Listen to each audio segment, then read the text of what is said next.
Bonjour et bienvenue, mes élèves de la 3e année collégiale, dans une nouvelle leçon de physique-chimie, toujours dans la partie de la mécanique. Nous allons aborder aujourd'hui la leçon de l'équilibre d'un corps soumis à deux forces. Donc, nous avons des objectifs dans cette leçon. C'est d'abord d'arriver à la relation d'équilibre et de faire quelques applications de l'équilibre, surtout extraire les caractéristiques du poids d'un corps. Alors, nous allons démarrer avec un exemple. Nous avons ici sur l'image une fille athlète, et qui tient son équilibre sur un pied. Donc, dans l'équilibre de l'athlète interviennent deux actions, l'action du sol et celle de la terre. Donc, les forces associées à ces actions satisfont des conditions. Quelles sont les conditions d'équilibre d'un corps solide soumis à l'action de deux forces?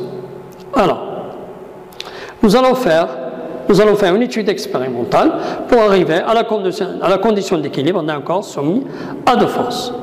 Donc, dans cette expérience, on maintient un corps solide, un trombone T, de poids négligeable, c'est-à-dire qui est très léger, sous l'action simultanée de deux fils tendus reliés à deux dynamomètres D1 et D2. Alors, ici, nous avons le trombone ici, et il est relié au fil du dynamomètre D1 et au fil du dynamomètre D2.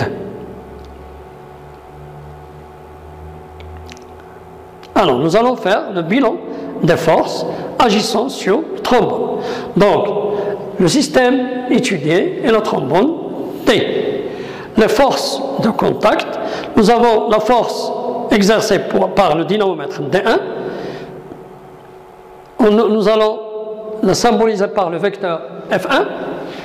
Et la force exercée par le dynamomètre D2 sur T, elle est symbolisée par le vecteur F2. Et nous avons les forces à distance, la force exercée par la Terre sur T. Alors, on va la symboliser par le vecteur P.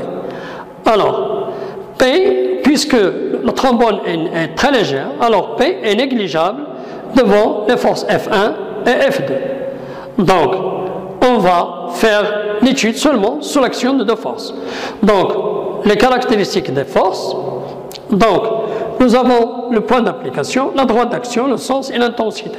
Alors, pour la force F1, donc c'est le point de contact A. La direction, donc c'est la droite qui passe par le point A et le point B. Alors, on va voir que le point B est le point de contact du fil numéro 2 avec la trombone. Le sens, de droite vers la gauche. Et l'intensité, alors on va lire sur le dynamomètre 1,5 newton. Pour la force F2, nous avons le point d'application sur le point B. La droite d'action, c'est la droite AB. Alors, le sens, c'est de gauche vers la droite. Et l'intensité, c'est 1,5 newton. Donc, on va représenter les deux forces. Donc, nous voyons là. Alors, la force F1, il est représenté par un vecteur F1 de A vers la gauche. Alors, vous voyez bien que le dynamomètre 1 indique 1,5 newton. Et nous avons une échelle 1 cm pour 1 newton. Donc, la longueur de ce vecteur est de 1,5 cm. Pour le vecteur F2, il est représenté à partir du point B. Et sa longueur est de 1,5 cm. Et vous voyez bien que les deux vecteurs sont alignés. Donc,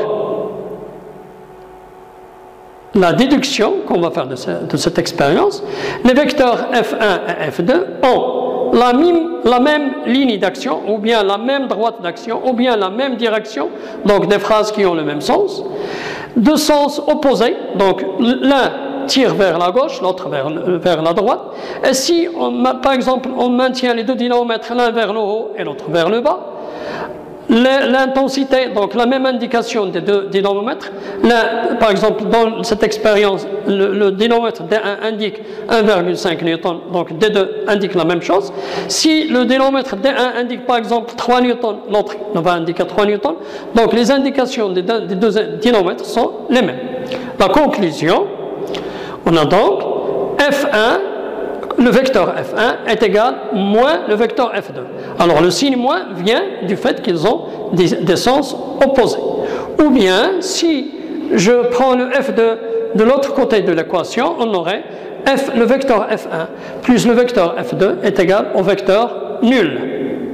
Donc, les conditions d'équilibre d'un corps soumis à deux forces, donc lorsqu'un solide indéformable est en équilibre sous l'action de deux forces, ces deux forces ont la même ligne d'action, deux sens opposés et la même intensité.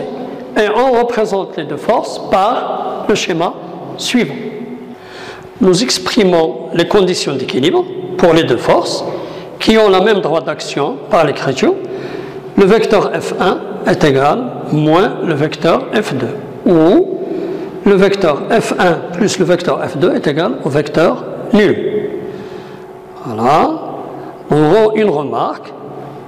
Si les deux forces ont la même intensité et des sens contraires, mais n'ont pas la même droite d'action, le corps n'est pas en équilibre, elle sera en rotation. Alors on va expliquer sur le schéma suivant. Alors là, nous avons un solide soumis à la force F1, il est appliqué en O1, la force F2 appliquée en O2, mais les deux forces ne sont pas alignées, ils n'ont pas la même droite d'action. Alors dans ce cas, ce solide-là sera en rotation sous l'effet des deux forces. Alors on passe maintenant au paragraphe 2, c'est une application de la condition d'équilibre. On va trouver les caractéristiques du poids d'un corps. Alors on a une situation où un solide S est suspendu au fil d'un dynamomètre. Alors le solide S est soumis à l'action du fil en A. Alors voilà le fil, l'action est en A, appelée tension du fil. Alors, cette tension est notée T. Il est soumis aussi à la force de la pesanteur, c'est-à-dire de la Terre. Il est réparti sur tout l'ensemble des points du solide. L'équilibre étant réalisé, donc il existe nécessairement une force P, appelée poids de l'objet, ayant le même support que T, voilà, et de sens opposé, tel que, voilà, on écrit T plus P est égal au vecteur nul. Voilà. Voilà. Donc ici, on représente le vecteur T, et là, on représente le vecteur P. Donc, on va définir le poids. Le poids est la force répartie sur tout le corps, équivalent à une force unique appelée poids du corps, s'appliquant en un point précis du corps, appelé son centre de gravité. Il est noté G. La détermination du centre de gravité d'un corps homogène, voilà. Alors, on prend le solide, on le suspend verticalement à un fil. Alors, le fil, par exemple, attaché en ce point. Donc, la verticale qui passe par le point, on trace cette verticale-là. Alors, on note, par exemple, ce point O1. Voilà, comme ça. Par exemple, ce point, on le note O1, et on trace cette verticale, puis on va le suspendre. Alors là, c'est le point O1, on va faire tourner le solide, et on le suspend en un point O2, on va tracer la verticale. Après, on va suspendre, alors là, nous avons O1, et là, O2, on va suspendre le solide par un autre point O3, et on trace la verticale D3, et après on va voir que les trois verticales se coupent en un point G. Donc ce point G, c'est le centre de gravité du solide. Voilà. Alors j'efface les points que j'ai faits. Alors on va passer à un exercice numéro 1. Alors, sur le schéma ci-dessous, sont représentés des solides soumis à deux forces. Alors, nous avons la première situation, la force F1 et la force F2. La deuxième situation, la troisième situation et la quatrième situation. Alors, indiquez dans chaque cas si le solide peut être en équilibre et justifié.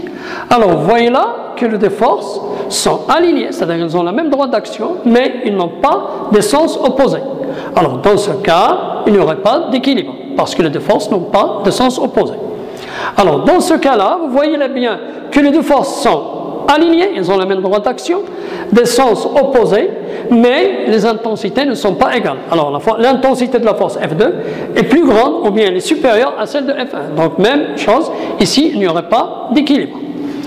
Dans le troisième cas, vous voyez là bien que les deux forces n'ont pas la même droite d'action, donc ils ne sont pas alignés, donc automatiquement ici il n'y aurait pas d'équilibre.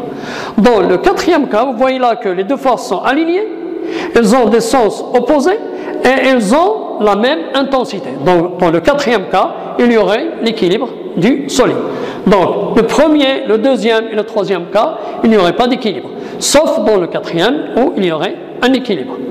On passe à l'exercice 2.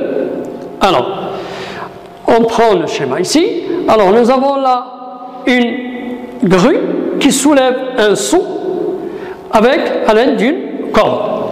Alors, un seau d'une grue de centre de gravité G est attaché à une corde au point A. Alors, la corde est attachée au point A et soulevée verticalement au niveau requis. Voir la figure. Alors, les données, le poids du seau avec sa charge est 1200 newtons. Considérons l'état où le moteur ne tourne pas, donc le seau attaché à la corde est immobile. Alors lorsqu'il est immobile, il serait en équilibre. Alors la première question, faire le bilan des forces exercées sur le seau en les classant suivant qu'elles sont de contact ou à distance. Deuxième question, déterminer les caractéristiques de la force exercée par la corde sur le seau. Et puis représenter cette force avec l'échelle de 1 cm pour 600 newtons. Alors, on va faire le bilan des forces. D'abord, on va déterminer le système étudié, c'est le seau. Après, les forces de contact, c'est la force localisée de la corde sur le seau. Elle est en contact au point A. La force à distance, c'est la force répartie de la Terre sur le seau. Elle est appliquée au point G. C'est ce qu'on a appelé, le dernier paragraphe, le poids du seau. Les caractéristiques de la force de la corde. Donc, le point d'application, c'est le point de contact A. La direction, c'est la verticale qui passe par A et G. Le sens, c'est de A vers le haut. La corde soulève le seau vers le haut. Et l'intensité, c'est F est égal à 1200 newtons. Ça vient du fait que les deux forces ont la même intensité, puisque le poids a une intensité de 1200 newtons. Donc la force F aurait aussi 1200 newtons. La représentation de la force, avec 1 cm 600 newtons, voilà, on représente la force à partir du point A par un vecteur dirigé vers le haut, et on écrit ici la force F, comme ça. Voilà, c'est tout pour aujourd'hui. Donc, j'espère que vous aurez bien compris cette leçon. Merci de votre attention et à la prochaine fois, Inch'Allah.